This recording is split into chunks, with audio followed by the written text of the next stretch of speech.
Benapole Petrapole immigration checkpost দিয়ে ভারত বাংলাদেশের মধ্যে যাত্রী যাতায়াত কমে গেছে। এতে বিপাকে পড়েছেন স্থানীয় ব্যবসায়ী সহ পরিবহন সংশ্লিষ্টরা। ব্যবসায়ীরা জানান, ভারতে ভ্রমণ ভিসা বন্ধ, বিজনেস ও মেডিকেল ভিসাও সীমিত করেছে ভারত। এতে কমে গেছে যাত্রী যাতায়াত।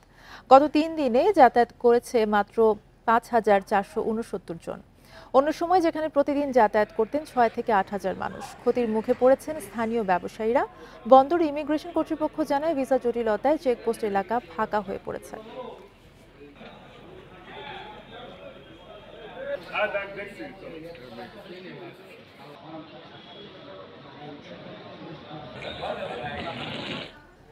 বেনাপোল পেট্রাপোল ইমিগ্রেশন চেকপোস্ট দিয়ে ভারত বাংলাদেশের মধ্যে যাত্রী যাতায়াত কমে গেছে। এতে বিপাকে পড়েছেন স্থানীয় ব্যবসায়ী সহ পরিবহন সংশ্লিষ্টরা। এই নিয়ে আরো জানাবেন বেনাপোল থেকে আমাদের সাথে যুক্ত হচ্ছেন সহকর্মী এম এ রহিম।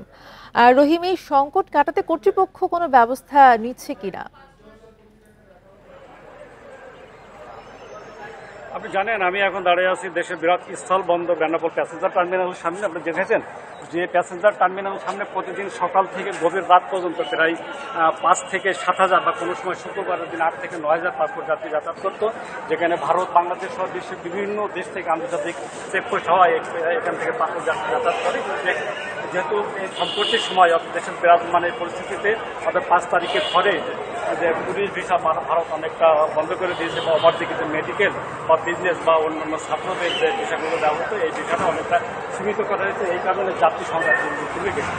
আমরা ইমিগ্রেশন সংশ্লিষ্ট সবকিছু জানিয়েছেন, আগামী এপ্রিল মাসের 14 তারিখের পর হয়তো কোনো টুরিস্ট ভিসার আর কোনো মেয়াদ বাড়ানো হবে না। সেক্ষেত্রে 14 তারিখের পরে আরও সংখ্যা বেশি কমে আসবে। সেক্ষেত্রে মেডিকেল বা কারণ আমি মাত্র দেখছি, আমি চেষ্টা করছি একেবারে বন্ধ প্রায় থাকা আমি চেক করবো।